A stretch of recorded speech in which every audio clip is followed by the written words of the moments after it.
And then let's generate our motivation.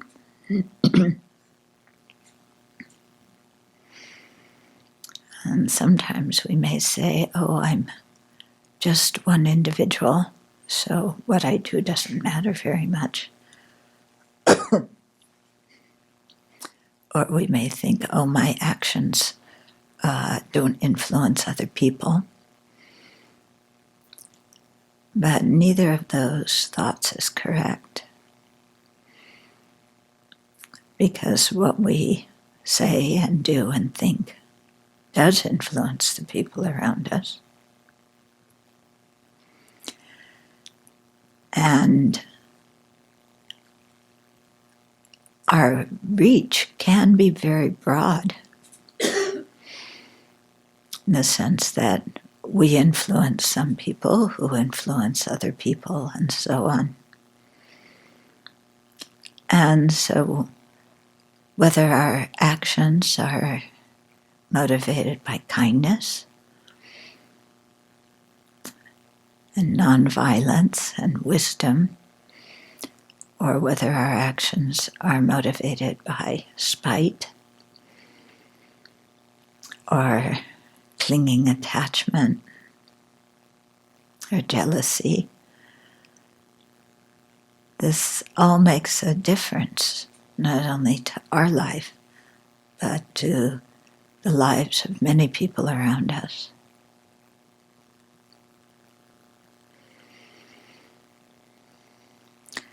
So we should never belittle our ability to influence others in either a positive or a negative way.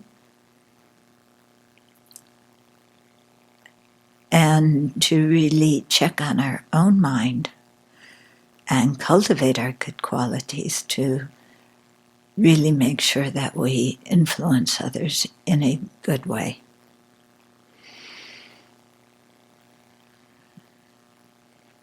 There's enough suffering in the world already. We don't want our actions to make more suffering.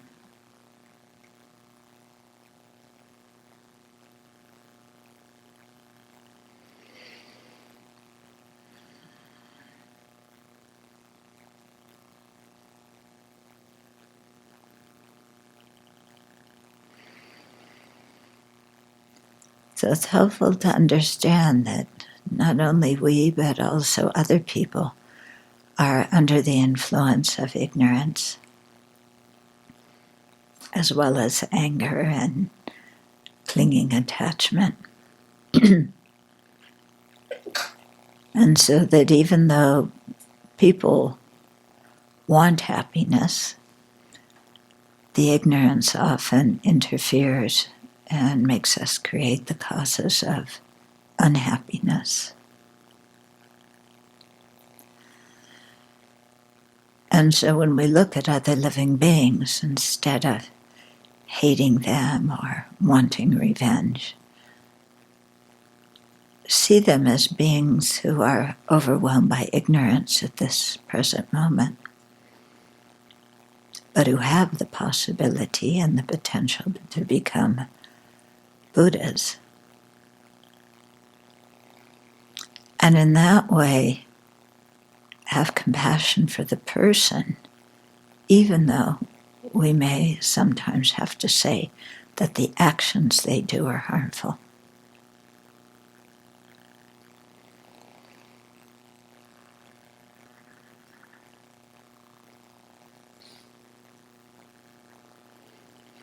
So think of somebody that you really have trouble with.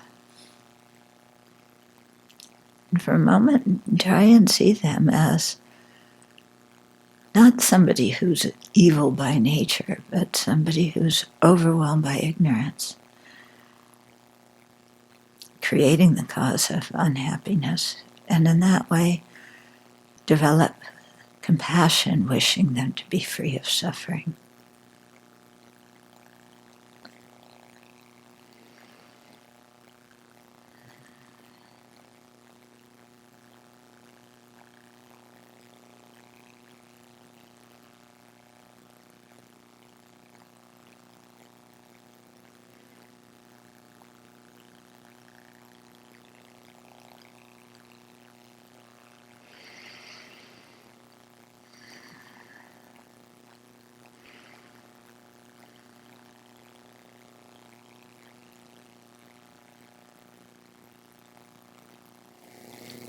then generate the determination to remove your own internal obstacles, your own ignorance, anger, and attachment, to become a fully awakened Buddha yourself so that you can best benefit that person as well as all others.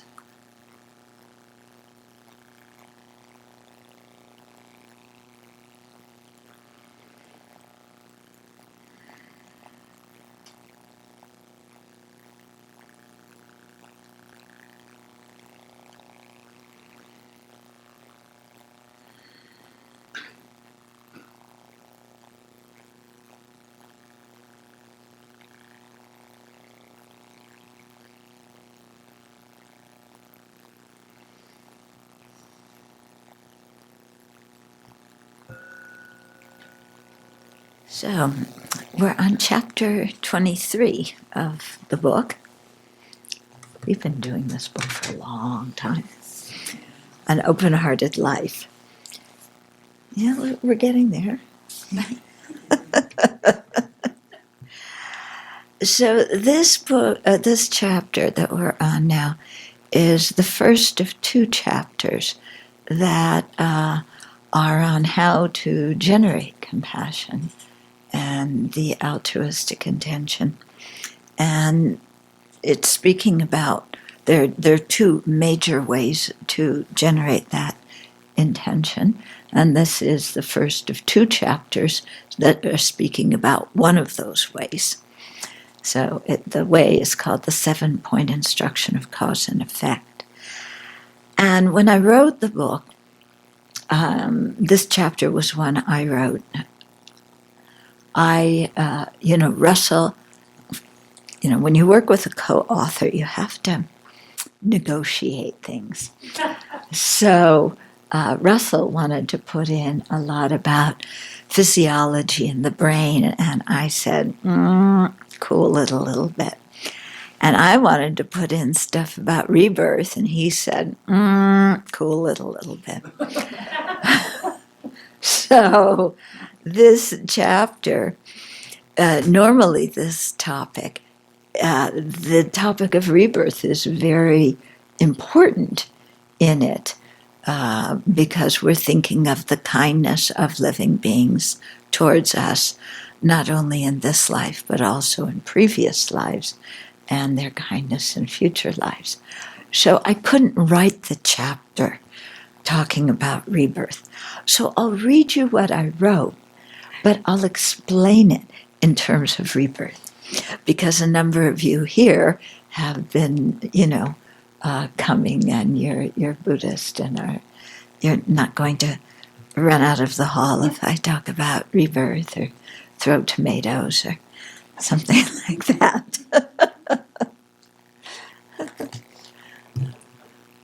It's interesting, some people, when they first hear about rebirth, they go, wow, that makes so much sense.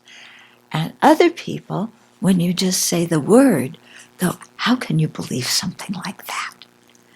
So it's very interesting, the difference in living beings' minds and receptivity to new ideas. Okay. So, the 7-point instruction of cause and effect is a method to cultivate not only love and compassion for others, but also altruism. Okay, so love is the wish for beings to have happiness and its causes. Compassion is the wish for them to be free of misery of all sorts and its causes.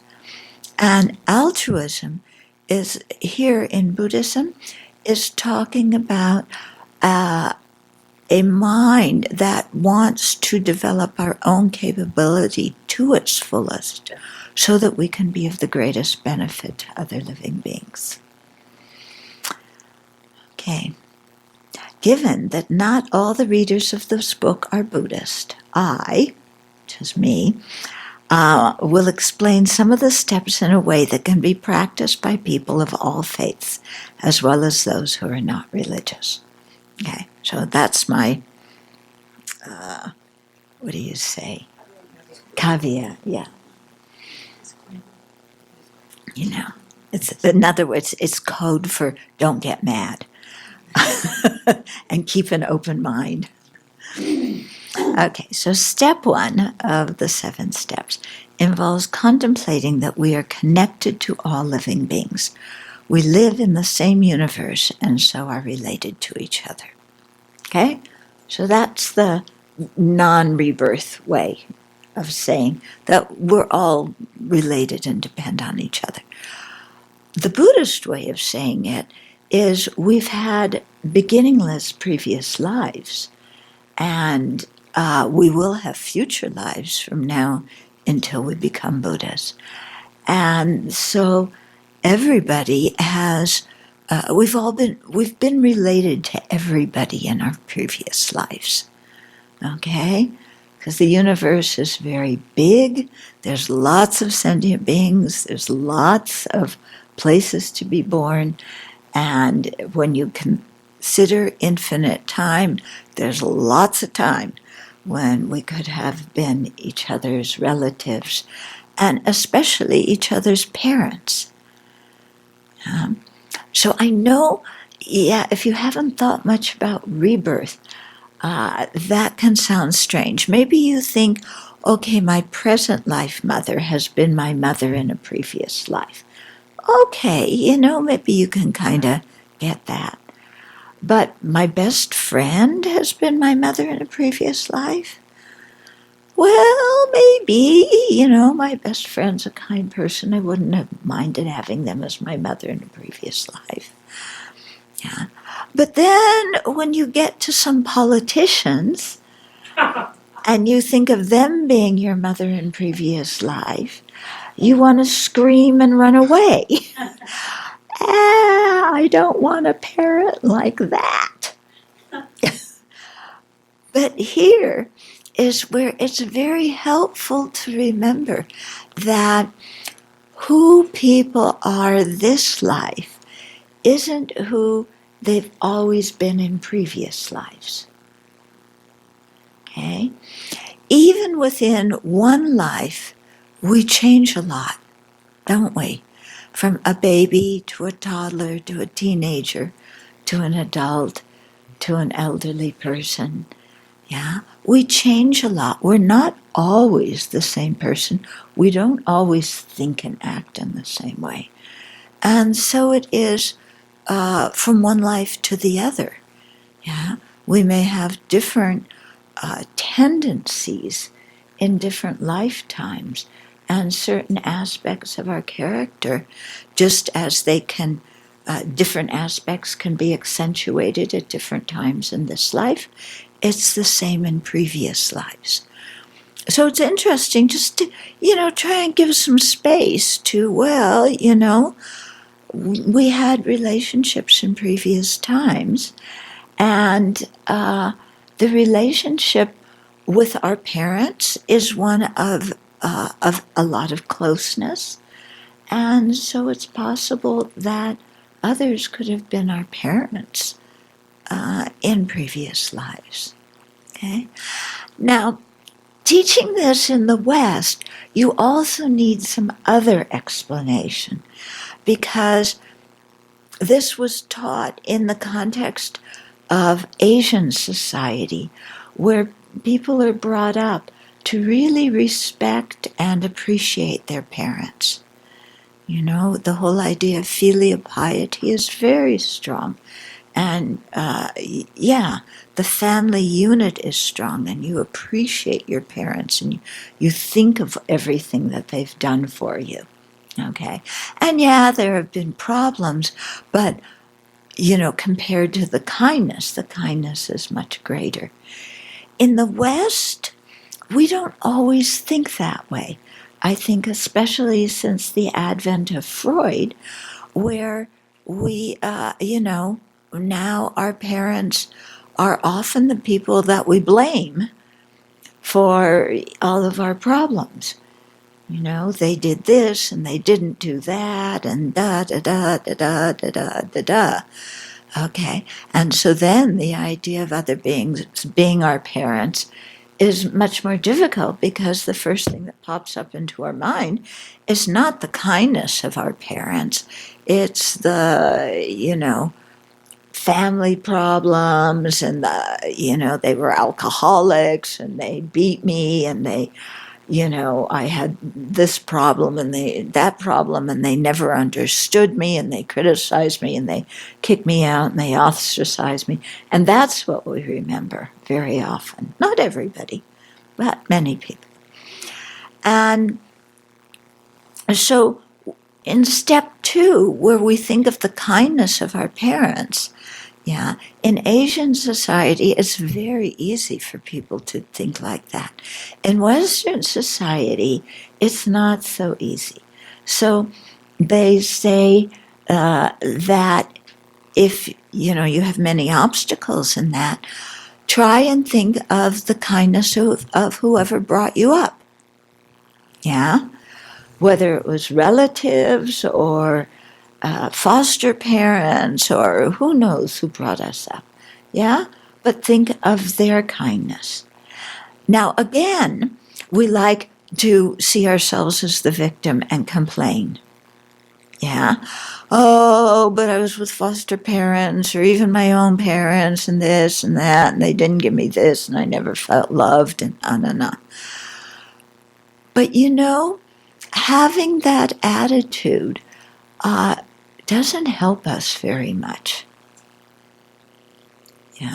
It's an attitude that keeps us quite confined, because we see ourselves as a victim of life instead of as somebody who can grow and prosper.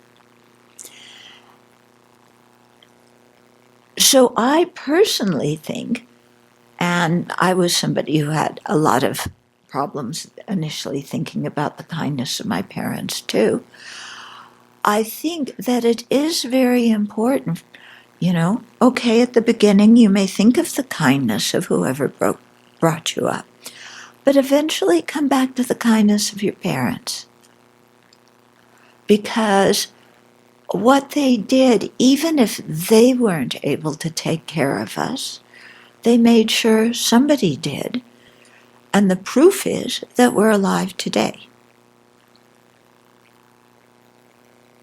Okay? Because if nobody took care of us when we were little, there was no way we could have survived on our own. We couldn't even roll over as infants. We couldn't feed ourselves.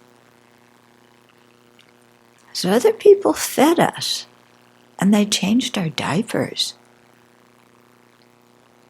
There's no way around that. You can't say, but I was different. My family background was different. Nobody changed my diapers. Okay, maybe in Tibet they didn't have diapers. But you know what your mother did? Because I saw this when I lived in the Tibetan community. When they wanted you to pee, because they didn't have diapers, they ran the water and they went and held you until, as an infant, you peed. Okay?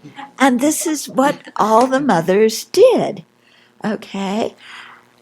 So you think of that. I mean, that's kindness, isn't it? Otherwise, they could have left us somewhere and we just peed all over the place anyway. So, we have to remember, how helpless we were as infants, and even as toddlers, how little we knew, and how it was due to the kindness of others, and probably mostly our parents, that we learned what we needed to learn to grow up to be adults. I mean, we didn't grow up speaking, did we? Adults held us, and they would put their, how many of you were parents? Number of your parents. Yeah. You know how it is. Didn't you hold your baby up and then you moved your mouth so that the baby could see what sounds are associated with what mouth movements? Didn't you do that? Yeah. And you taught your kid how to speak that way. And if nobody had done that for us, we wouldn't know how to speak. Yeah. Our parents made sure we got an education, even when we didn't want to go to school. Yeah. My mother loved telling the story of when I was in, I think, first grade or something. And I was a kid who generally liked school, but it was so much nicer staying home and watching TV. And so my mother tells the story of how, I would I would be throwing up and feel so terrible in the morning. But as soon as I heard the school bus go around the corner and take off, then I felt better. Yeah.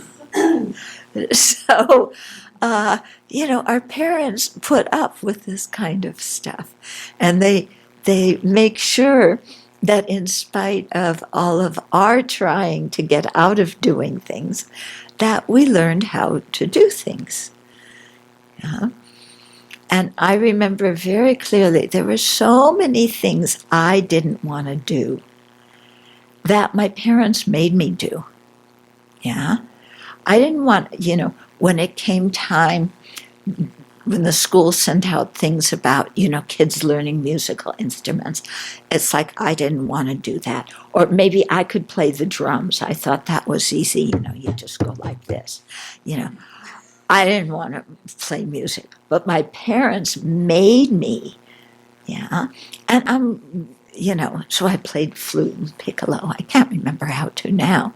But, I was very glad that I got that exposure. Yeah, and I came to like it, and so many things I didn't want to do, and my mother said, "You've got to do it. You'll like it." "No, I won't." And then she'd make me do it, and I had a good time. And it made me open my mind to a lot of new things. Yeah, so even when we were obstinate, yeah, and our parents had to discipline us and teach us. Yeah, it was often, it was for our own good, wasn't it? Otherwise, if they just let us mouth off however we wanted to, we would be disasters as adults. Yeah. So they taught us some manners. Nowadays, manners are not in, I know. Everybody's just, bleh. Yeah. Whatever you feel, you bleh it out on Facebook or Twitter or whatever, But I'm old school and I still believe in being, polite to other people.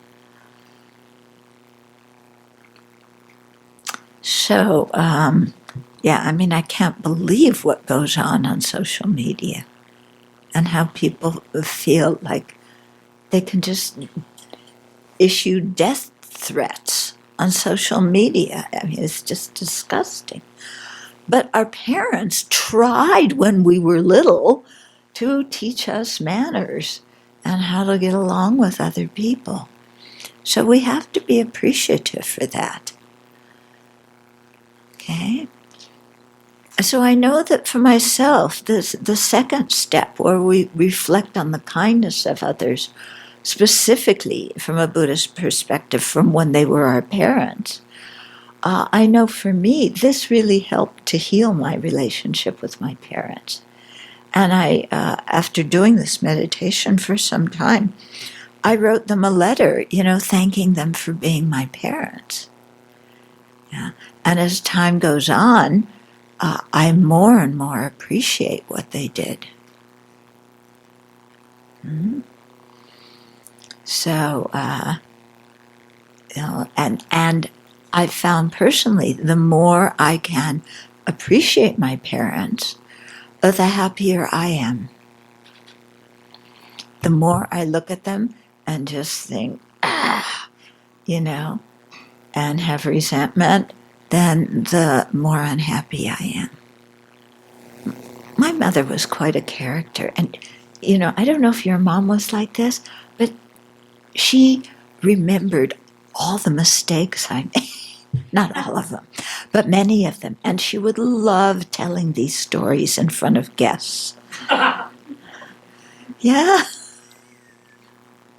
So, did your mom do that? Yeah. So, some of you say yes, some of you say no. But, looking back on that now, actually, some of the things I did that she told the stories about were not very nice. And I can't blame her for, saying those things because they were true and I was a brat. Yeah. Of course, there was things that she said that I don't remember at all. Like my college boyfriend, she said that I invited him and his parents over to dinner at their house, but I didn't come. She loved that story.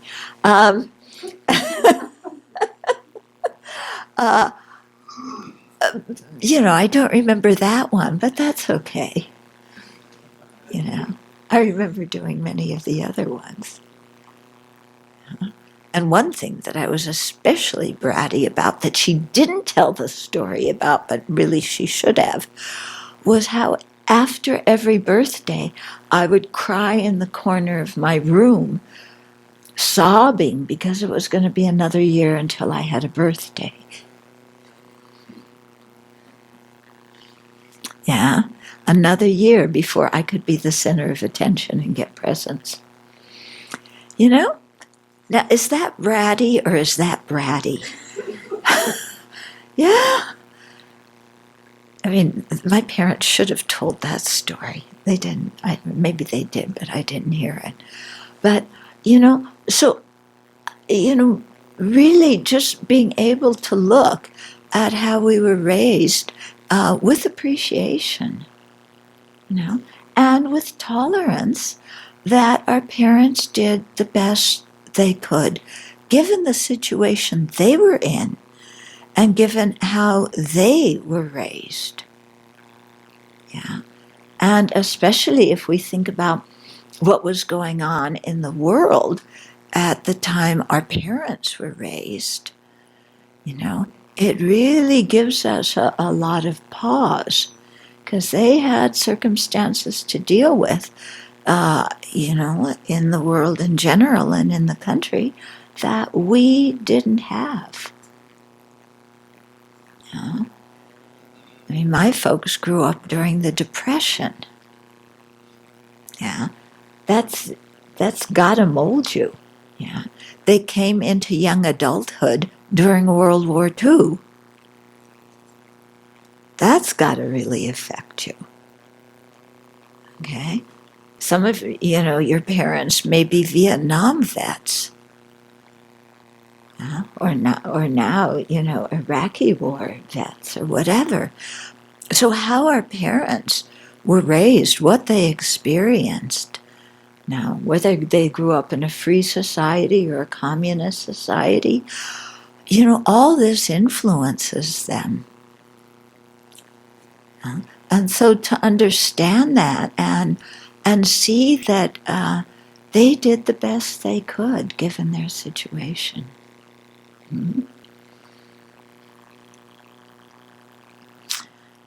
Okay, so in step 2, we reflect on the kindness of whoever took care of us when we were young. It could be our parents, grandparents, babysitter, teachers, or a number of people together who made sure we had food, shelter, clothing, medical care, and education. I was very lucky in that we had a babysitter who was an older woman who had very good ethical standards. And so when my parents went out, she took care of us. And she really, gave us a sense of ethical conduct.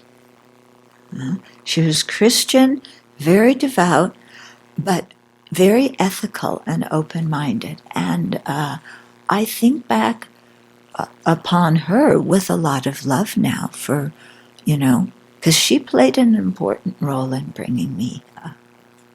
Yeah? So you may have people like that in your life too. Other adults who influenced you a lot. Maybe they were teachers. Often as young people, all you need is one adult who believes in you. And that can make a huge difference. So they taught us to speak and to tie our shoes. They protected us from harm when we were in harm's way. They were also faced with the not very enjoyable tasks of teaching us manners and disciplining us so that we would act in appropriate ways. Yeah. Those of you who are parents, do you enjoy disciplining your kids? Yeah. If you had your druthers, wouldn't you rather have it so that you didn't have to discipline them? So that they behaved properly to start with, and you didn't have the job of disciplining. Yeah, well, our parents went through all that with us too. I'm sure they didn't relish having to discipline us. But when we were bratty, then they had to, They rejoiced in our successes and encouraged us when we lacked confidence. The proof that we were cared for with kindness as children is the fact that we are alive today, have skills, have friends, and are able to make a positive contribution to society. That's the bottom line that shows that we've been the recipient of kindness. Had no one cared for us, we would have died from neglect years ago.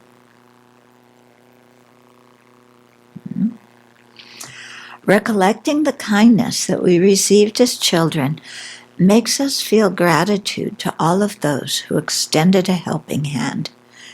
This may have been parents, grandparents, aunts and uncles, siblings, friends, neighbors, teachers, playmates, pets, or others. Yeah. How many of you had pets when you were kids? Did your pets make a big difference in your life as a kid? Yeah. My pets did. Yeah. Because your pets, they were the ones who loved you even when you were obnoxious. Yeah?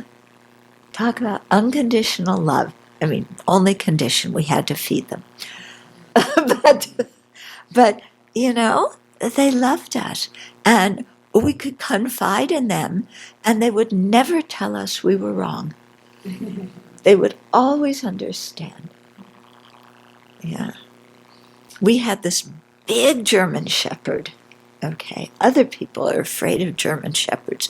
To this day, I love German Shepherds because our German Shepherd was the one who understood me the most when I was a kid. Yeah. He'd wag his tail. He was always happy. So, okay. As children, we usually took everything our caregivers did for us for granted and complained when we didn't get what we wanted. That was me. We seldom thought of what others had to go through to get money to feed us. Yeah? Have you ever thought about that? What your parents had to do to get the money to put food on the table. Yeah? How they had to go to work, how they had to look for work, how they had to endure bad jobs, or exploitation at their jobs. Think of what they had to do just to get the money to feed us. It's kind of amazing. I never thought about that until I, encountered this meditation. I just took it for granted. It's like, I didn't ask to be born. You had me, so, where's my ice cream? Yeah. No idea of, what they went through to get the money to feed and clothe and educate us. As teenagers, we may have been, how about we were, rude and rebellious when we thought others were trying to control us and limit our freedom. We may have lied and taken things that weren't ours. When we think about it, we weren't always the easiest children to raise. In reflecting on the care we received that enabled us to survive, we are filled with a strong feeling of gratitude. As our gratitude increases, we spread it to all other people with whom we share the world. In the Buddhist way of doing it, if we think that all beings have been our parents at one time or another, then we take that feeling of gratitude that we have towards this life's parents and we spread it towards all other beings, because in the past they have been our parents and done the same kind of actions and given us the same kind of loving care.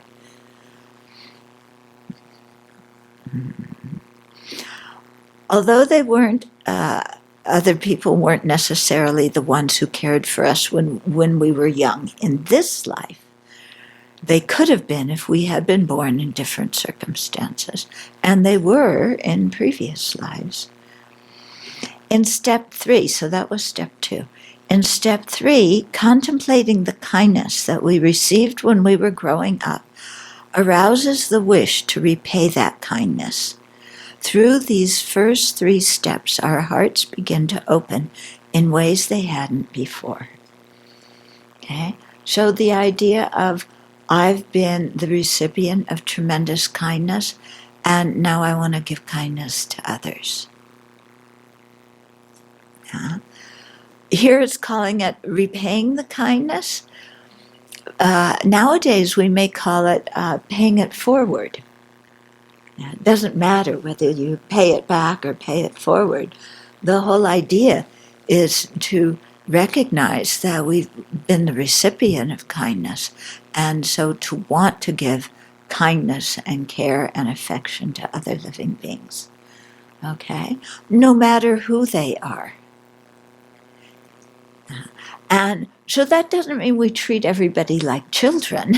Yeah, we treat them according to social roles and conventions and things like that. But it begins with being polite. It begins with just common, everyday kindnesses. Yeah, and to show that to the various people that we meet, and to realize that it can make a big difference in their life. Yeah, if you work, we had a friend who worked in the complaint department of Amazon. What a job, boy. Would you want to work in the complaint department for Amazon? They called it customer service, not complaint, but that what it was. So if we have to call a customer service person, if we're polite, if we're courteous, if we thank them for their help, instead of scream at them because they're not giving us what we think we deserve immediately, boy, it can really make or break somebody's day. Yeah. Small interactions with strangers can be very potent, and they're ways that we can really show friendliness and kindness, just in small ways that can influence people a lot. Yeah. Do any of you work at jobs where people are habitually kind and appreciative? Do any of you work at jobs where people are habitually mean?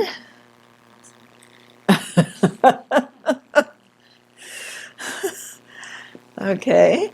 So, I mean, we can see what a difference it would make in people's lives. If we just sometimes said please and thank you and, I appreciate your attention to this matter, and just small stuff like that. Mm-hmm. And then from there, we can go on to bigger ways of repaying kindness. But in our lives, let's at least start with the things that are easy, and then we can develop gradually. Okay, so then there's a reflection. There's reflections at the end of each chapter. So this reflection is for, it's the gratitude for the care we've received. So begin by breathing normally and naturally, observing your breath for a little while to calm your mind. Then bring to mind the many people and animals, such as pets, who have cared for you in your life. Yeah. As you think of these people and remember the care you've received, allow a strong sense of gratitude to arise within you. Allow your mind to rest in that feeling of gratitude. And then extend this gratitude to all other beings. If disturbing thought, disturbing emotions or resentments come up in your mind, gently let them go, bringing your attention back to the ways in which you were cared for and the feelings of gratitude. After a while, allow the wish to repay their kindness to arise in you, and think that you will do that by cultivating compassion and caring for others. And that will lead us to the next chapter, which you got to come back next month for.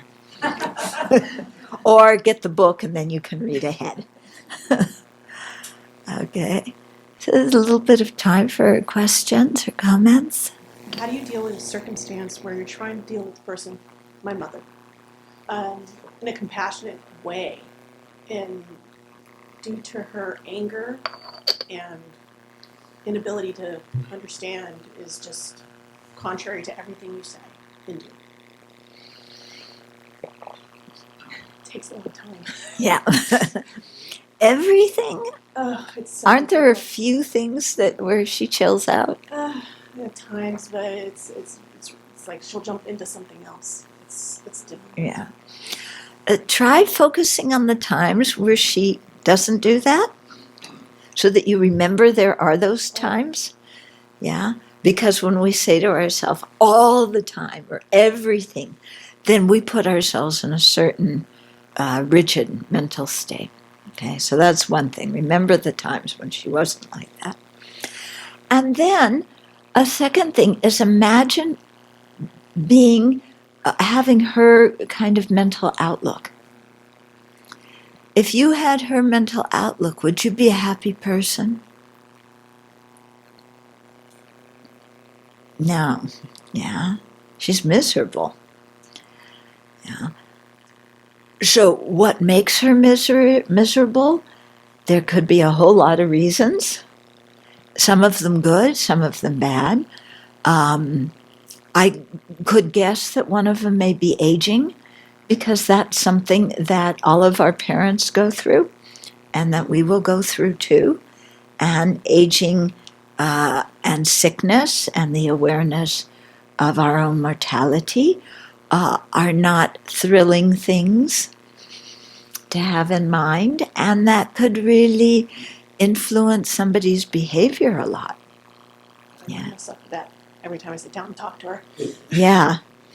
And feelings of fear that as they age, there will be nobody there to care for them. And I know when my parents, especially my mom, she was getting so afraid of aging and death, and she was very afraid of going blind. And I remember one day in the kitchen, I was there with my sister-in-law, and my mom was going on and on about this. And I said, Mom, you're making up something that hasn't happened. Just relax. You don't know that that's going to happen. Don't get so afraid of it. Well, that didn't do any good at all. My sister-in-law said, don't worry, we'll help you.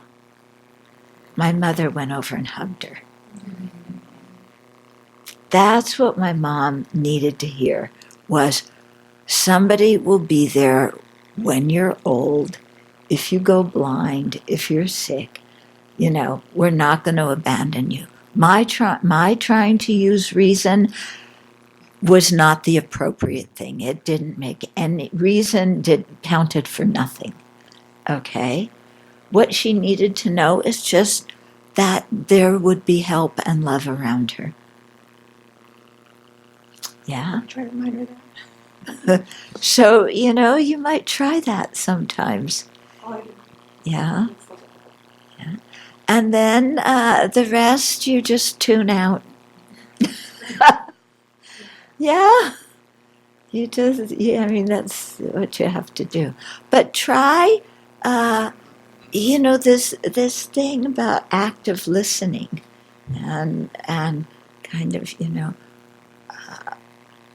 I hear you, like my dad, to get him to give up his driver's license. Yeah, you have that problem too. Yeah.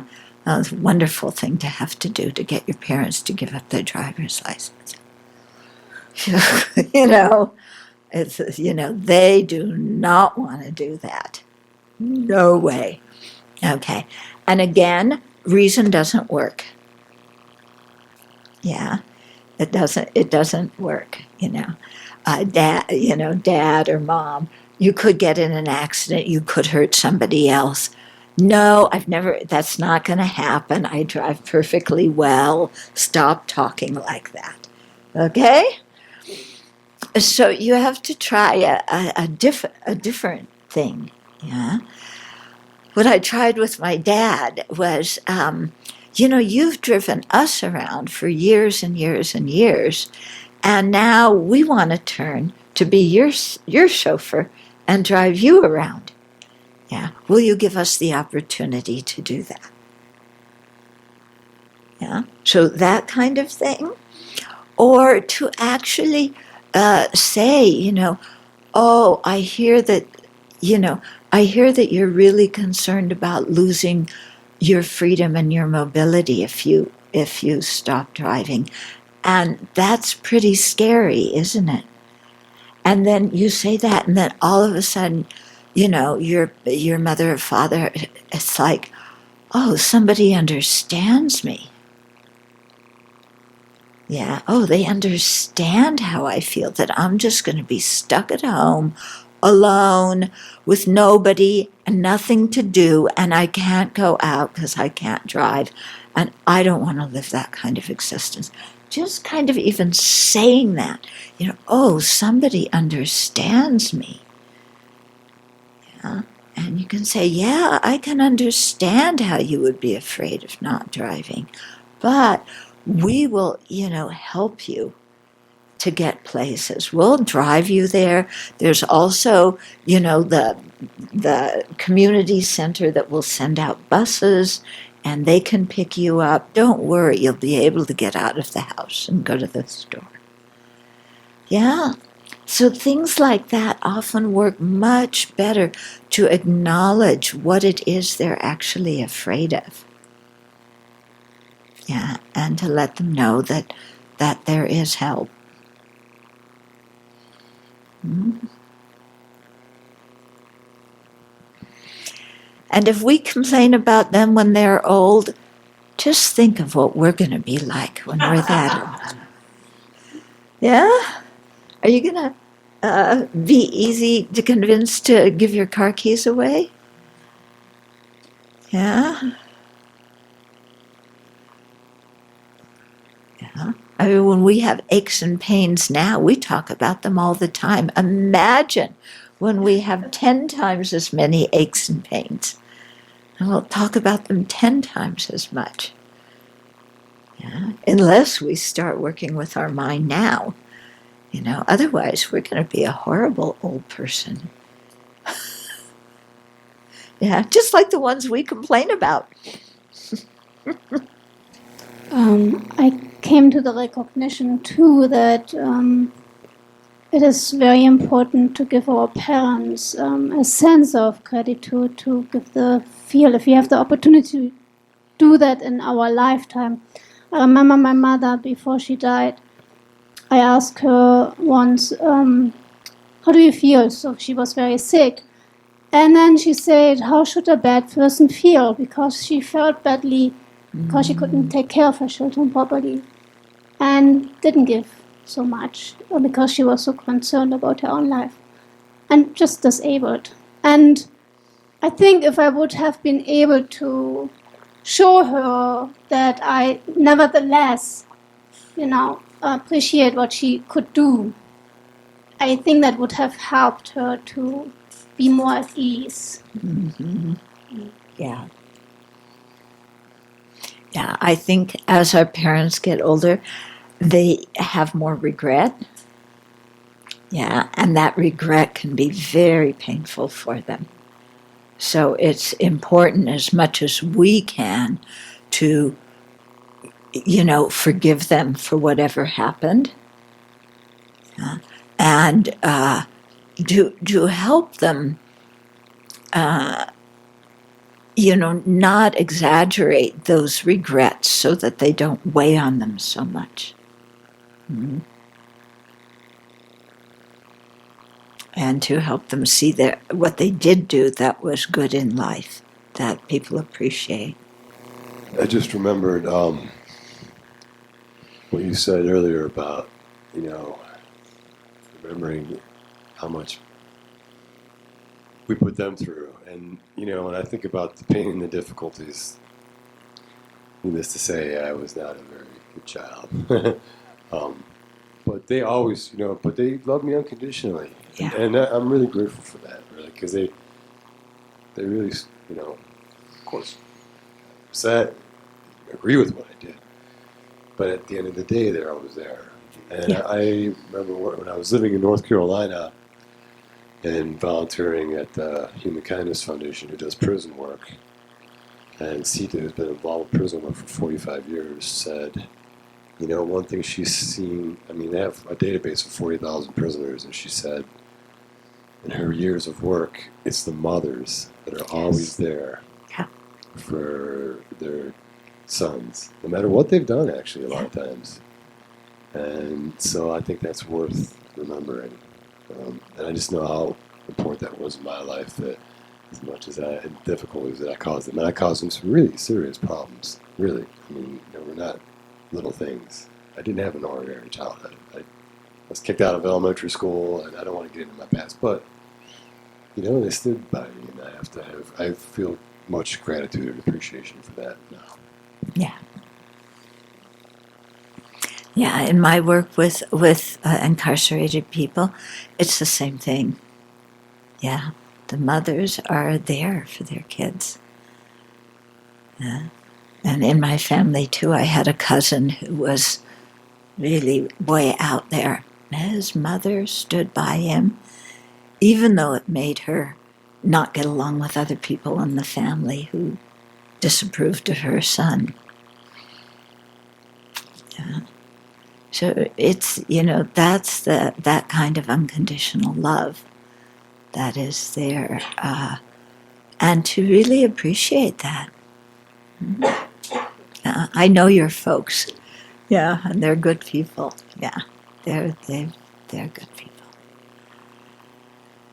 Okay, let's dedicate, and then we'll have lunch and discussion group after lunch. So, the reflection in here, when you go home, do it and sit and ponder what you heard today.